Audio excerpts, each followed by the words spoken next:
This is the Verizon Extra Innings Show. Verizon, the most reliable 5G in St. Louis. Cardinals come up short today, and there's just one game left. Welcome in. It is the Extra Innings Show. We are presented by Graybar. Graybar is your distributor for electrical and datacom needs. My name is Matt Pauley. Great to have you with us. If you want to chime in on today's game, you can do so. Multiple ways to get connected. You can call or text 314-436-7900, 314-436-7900. You can tweet at me, at Matt Pauley on air, MattPauley on air. Or if you are watching on the video stream that just went live on Facebook, Twitter, and YouTube, you can leave a comment in the chat, and we will see those as we go along. Two things to kind of get to in this in this show today. I think first off, the game. There's not a lot to say about it.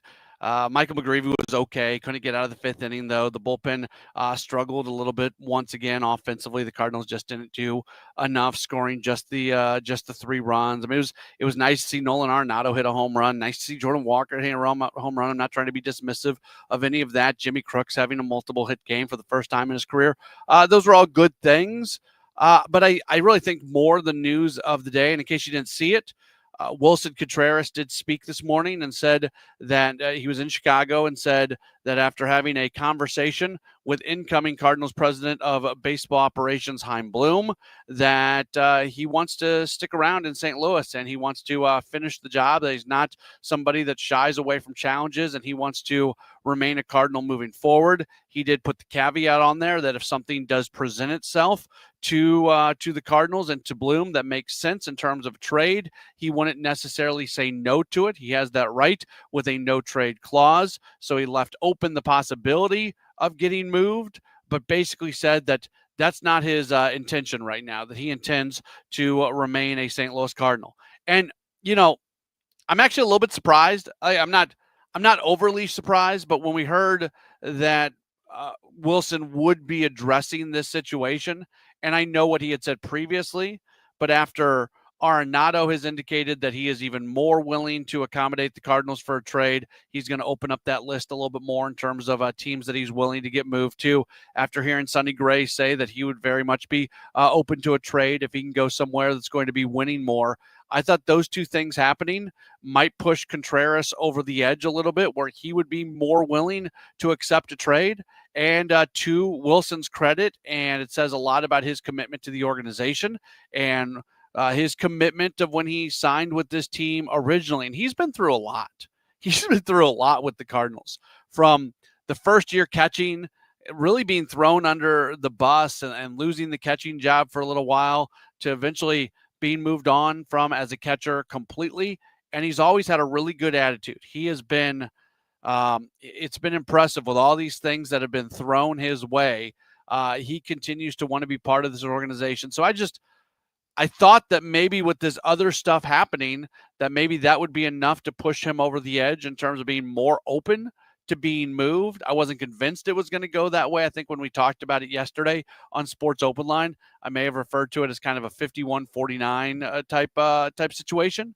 And he wants to stick around. Again, he did say he's open if the right situation presents itself, that he would be open to having that conversation. So he didn't 100% close the door, which is a little bit of movement from where he's been before, because all previous statements have not included that caveat. But I don't think that's a big deal there. I think this is something where he does want to stick around in St. Louis and wants to continue to be a Cardinal. So if you've got comments on that, feel free to chime in. 314-436-7900. 314-436-7900. That's how you can call. That's how you can text. You can also tweet at me, at Matt Pauley on air, MattPauley on air. Also, just listening to what he said, he actually, I was reading Katie Woo's story in The Athletic, and he referred to, and he's had conversations. This is where we start to get maybe an indication of where this organization is going. And we'll learn a lot more this week when Chaim has his conversation with the media in his press conference. But if you read Katie Woo's story in The Athletic, he basically said, look, even if this team isn't in the playoffs for 3 to 5 years and I'm gone, at the very least, I can watch some of these young guys that I helped get to the playoffs, and I can feel like I had a role in that. I'm paraphrasing, but that's essentially what Contreras said. So when Contreras is talking about the Cardinals not being a playoff team for 3 to 5 years, that tells me that the messaging he got in his conversation with Chaim Bloom is just how much of a rebuild this organization is about to go through. And maybe I'm reading that one wrong. And again, we're making some assumptions and things like that based off what's being said, and we really need to just wait to hear from Chaim Bloom later on. But there was nothing that Contreras said today in recounting his conversation with Bloom that would make you feel like this team thinks that they're going to be competing at a high level in the near term. And I know people are listening to that and saying, why is that? This team just barely missed the playoffs this year. It doesn't feel like they're that far away.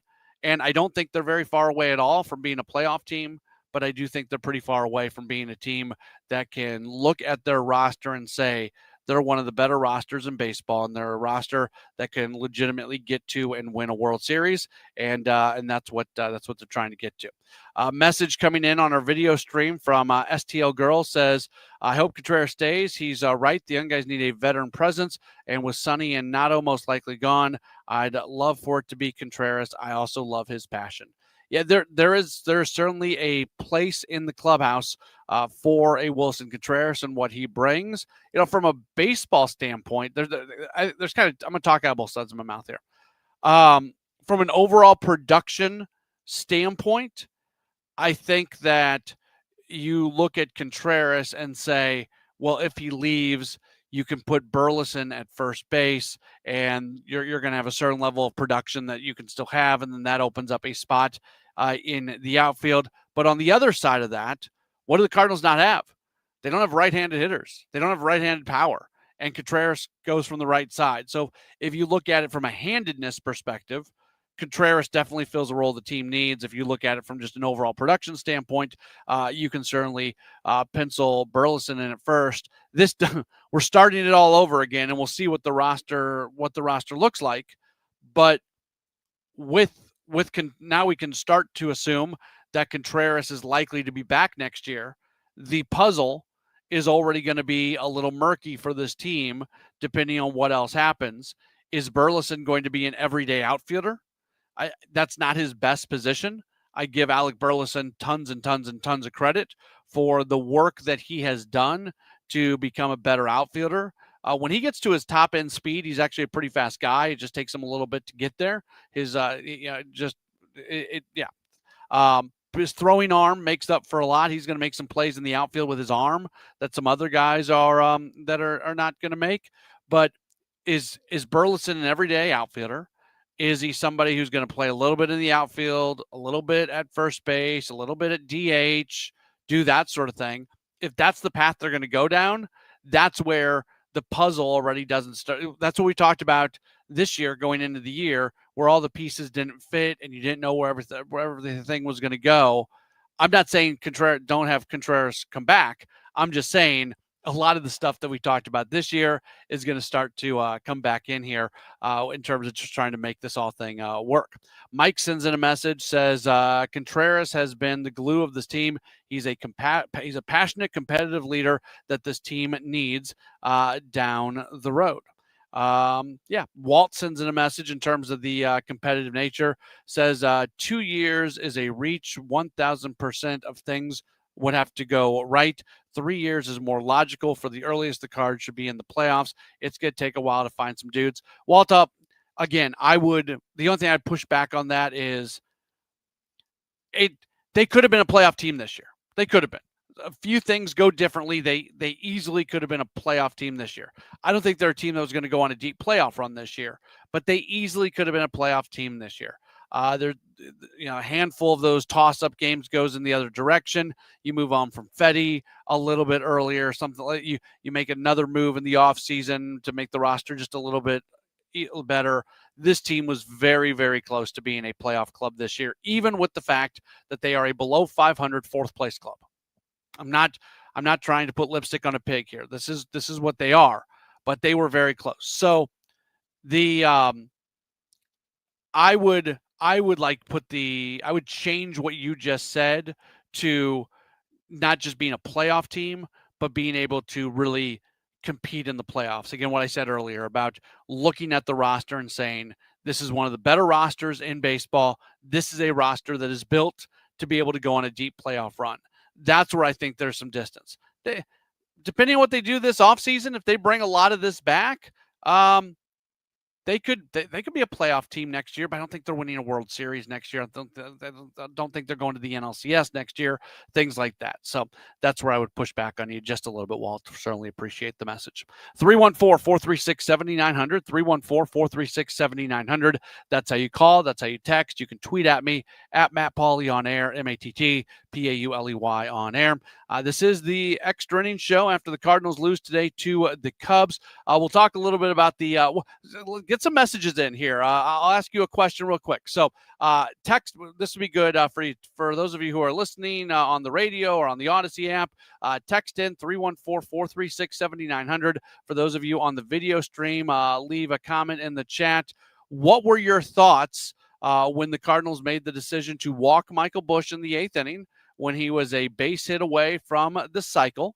And did your thoughts change at all when you heard the post-game comments of Cardinals manager Oliver Marmol? We'll go through that part of the game today. We'll do that next. This is the Extra Innings Show on KMOX.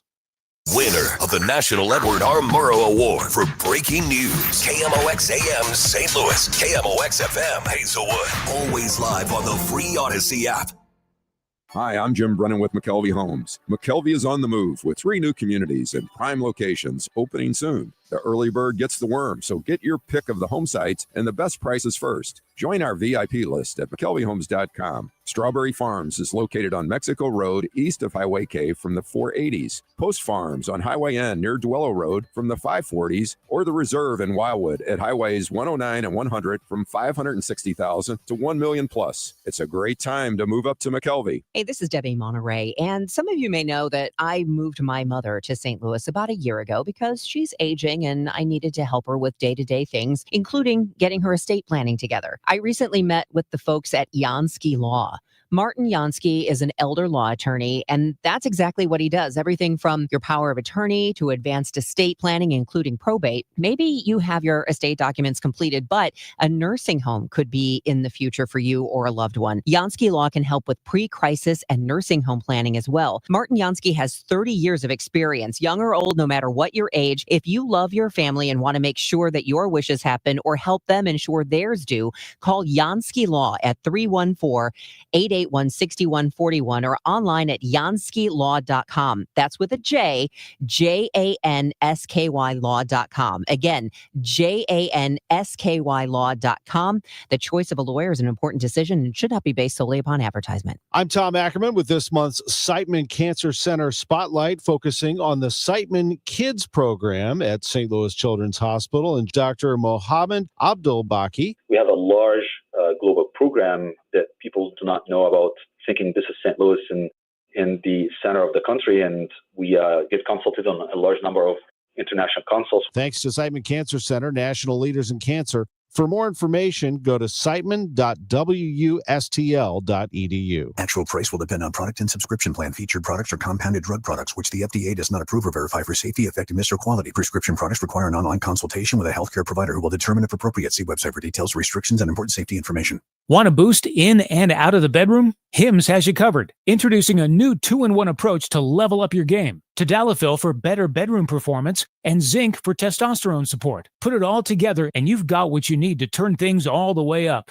Getting started is simple. Just go to hims.com/joy to start your free online visit. Through Hims, you can access ED treatments including pills, chews, and more. 100% online. No office visits, no pharmacy lines. Just fill out a simple intake form and a licensed medical provider will determine if treatment's right for you. If prescribed, it ships free and discreetly to your door. Find affordable treatment options at up to 95% less than brand names at hims.com/joy. That's hims.com/joy, HIMS.com/JOY. Now, back to the Verizon Extra Innings Show.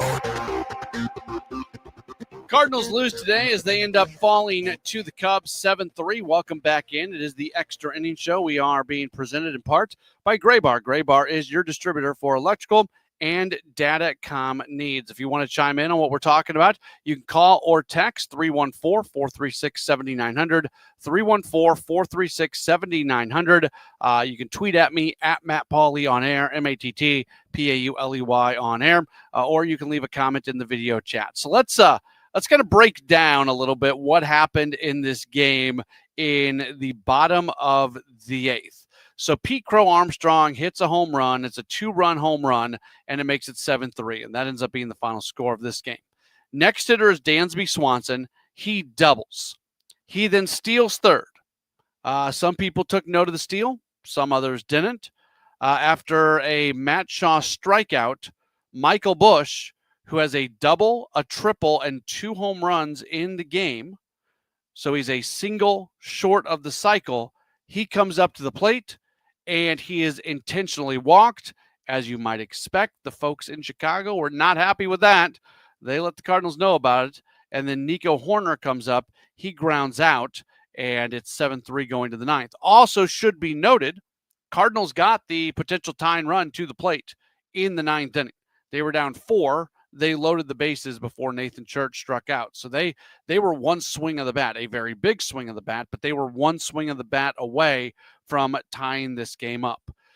Some people connected the Swanson steal to the decision to walk Michael Busch, either because you were annoyed by Swanson stealing third in that spot, or because basically the Cubs are saying if Swanson is going to steal third, this is still very much a game, so you're gonna manage it out that way. I mentioned the fact that they got the tying run to the plate in the ninth inning.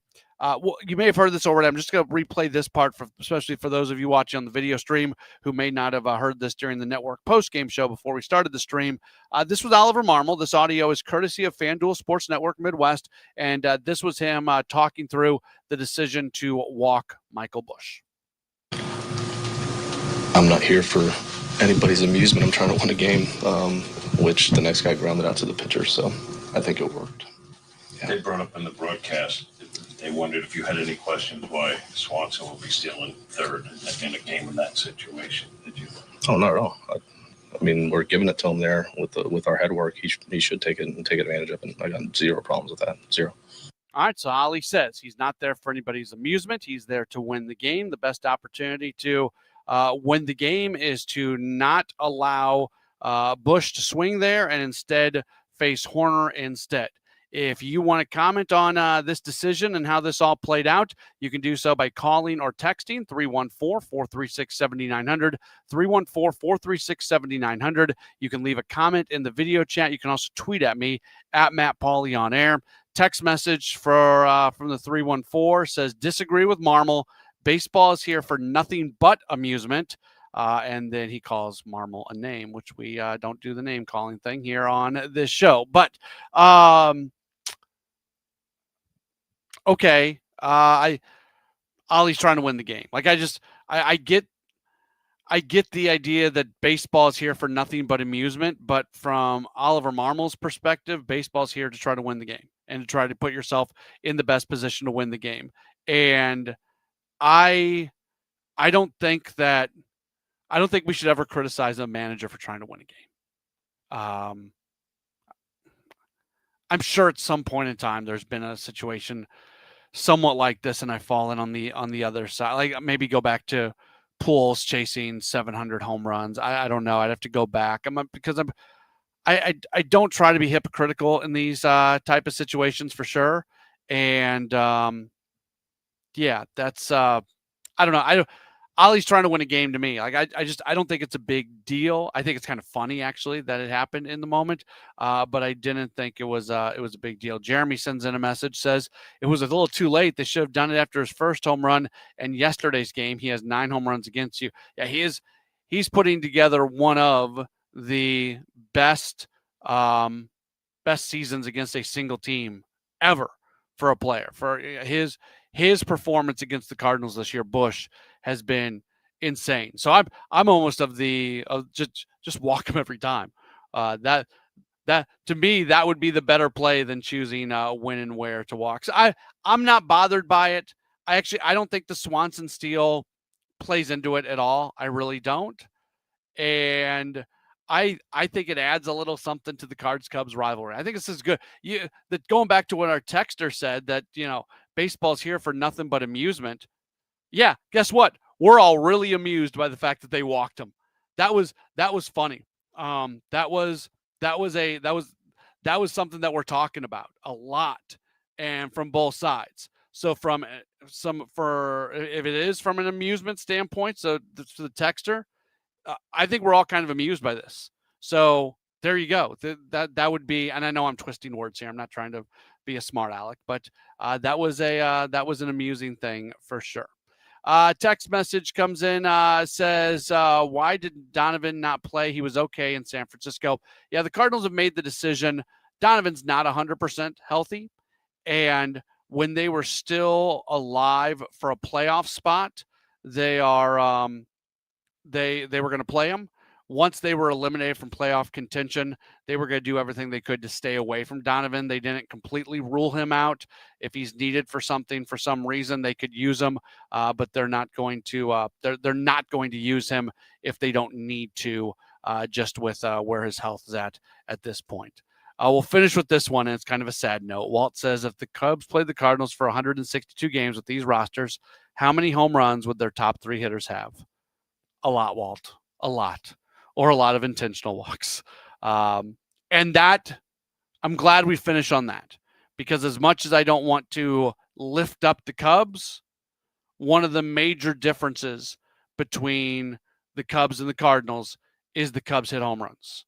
And you looked at the guys who hit home runs today, all three of them have 30 or more home runs this year. You want to look and see what the difference is between these two teams. It's power. And the Cardinals need more guys. When your top hitter is hitting 20 home runs, and right now you only got one of those guys, you got a guy, you got a couple guys right there, right behind 20. We'll see what can happen tomorrow. But that's not enough. That's just not enough home runs. And this team needs more power. And seeing what the Cubs are doing is a really good. It's a good reminder of building baseball teams and what that can do for you, as the Cubs just put together either a 91 or 92 win season, depending on what ends up happening coming up tomorrow. What's on Deck is presented by Chesterfield Fence and Deck, the sign you have the very best. ChesterfieldFence.com. Cardinals and Cubs are going to wrap up the series tomorrow. It's going to be Kyle Leahy on the mound. And Kyle Leahy will make his first start of the year. And it's going to propel him into an offseason that will result in him going into spring training in competition for a spot in the starting rotation. 2:20 is our first pitch tomorrow. That means our coverage will begin at 1:25. I know I did some thank yous at the end of the network show. I'm going to do some quick thank yous here at the end of Extra Innings, because this is going to be our final Extra Innings show that I am hosting this year. Joe Pott will be with you coming up tomorrow. I love hosting this show. Even though sometimes we get into some battles and that sort of things, I can't tell you how much I love hosting this show, how much I love the conversation that I have with all the listeners. This is absolutely one of my favorite things that I get to do at KMOX. And for all the people who listen and watch and tweet at me and text in and call in and everything, it is such a blessing that I get to host this show. It's the last thing that I do on my Cardinals Day every day. And bluntly, it's my favorite thing that I get to do on my Cardinals Day. I love the conversations we have. Sometimes people tell me I come across a little bit mean-spirited. That's never the point. I love disagreement, and I love being able to have the conversations where I disagree with someone and we talk through things, and we appreciate everybody afterwards. So thank you so much. Stick with us here at KMOX. I'll continue to be coming your way during the 5 o'clock hour with Kevin Wheeler for our Rush Hour Sports Show. Sports Open Line, 6 o'clock to 8 o'clock weekday nights. We'll do it on this video stream. We'll do it on KMOX. We'll do it on the Odyssey app. If you're somebody who just listens to this show a lot, hopefully you join us on the other show and continue to be involved in that. But this is one of the sad parts of the year for me when I have to sign off this show for another year. So thank you so much for being a part of it. And we do look forward to continuing the sports conversation. Next week, expect a press conference with John Mozeliak on Monday. Expect a press conference from Chaim Bloom shortly thereafter, probably I'm hearing Tuesday, maybe Wednesday. But we will air those press conferences on KMOX, and then the whole team, Tom Ackerman, Kevin Wheeler, Chris Ranji, Bernie Miklas, we're all going to be involved in the immediate reaction to those things. And then I'll have Sports Open Line and Rush Hour later on in the day as well. So we've got a lot of Cardinal stuff to talk through over this next week, and we will keep doing that. Thanks so much for being tuned in. We'll talk to you again real soon right here on KMOX. There is no doubt about it. The MVP of Outdoor Solutions is